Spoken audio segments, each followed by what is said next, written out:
Assalamualaikum warahmatullahi wabarakatuh. With me, Mirwahatul Jannah from STTM AR Fakhrudin Bojonegoro. Since 2 months ago, the government announced the first and second positive patient of COVID-19. Now, the number of corona-positive patients in Indonesia has reached 46,845 cases as of July 22, 2020. The government has also made various efforts by implementing work, study, and worship from home as an effort to break the spread of the coronavirus. In addition, the government is now making large-scale social restriction regulation, or what we usually call it PSBB, that limit social activities of citizens. This PSBB will definitely cause a crisis effect on several sectors. Therefore, special strategies are needed for the Indonesian government to minimize the effect of crisis caused by COVID-19. In my opinion, there are some government steps that can be taken in dealing with this crisis. First, to accelerate treatment and prevention of virus transmission, the government must implement policies at all costs, such as the procurement of medical device supporting examination, isolation room, and personal protective equipment. Then eliminate the cost of examination, whether proven or not, or things that are preventive, such as the distribution of cheap masks and so on.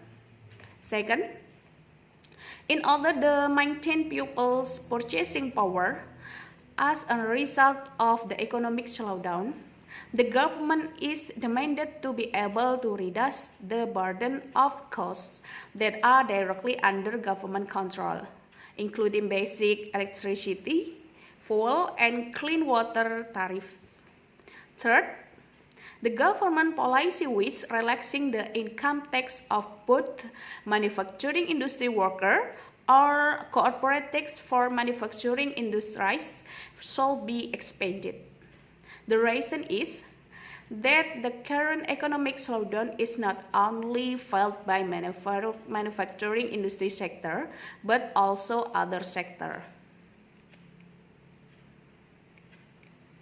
Fourth, the government effort to maintain the purchasing power of the grassroots by providing direct cash assistance to people who experience a decline in income and experience layoff need to be supported by policy to ensure the smooth supply and distribution of goods, especially food. At times like this, the potential for panic buying and hoarding is high. So, security in the distribution aspect need to be tightened. Five, the Financial Service Authority, or OJK, should enact policies that encourage financial institutions to reschedule and refinancing private sector, as well as for businesses that face market risk and high exchange rates. 6, and the last, COVID-19 not only has an effect on adults, PSBB also has an effect on children. So that the online learning policy raises the large gap in education between groups who are able and unable, starting from access to electricity, in the internet, as well as the ability to buy tools and computer or smartphone that are suitable for distance learning are still inadequate. There are still many children who do not have the freedom to participate in online learning.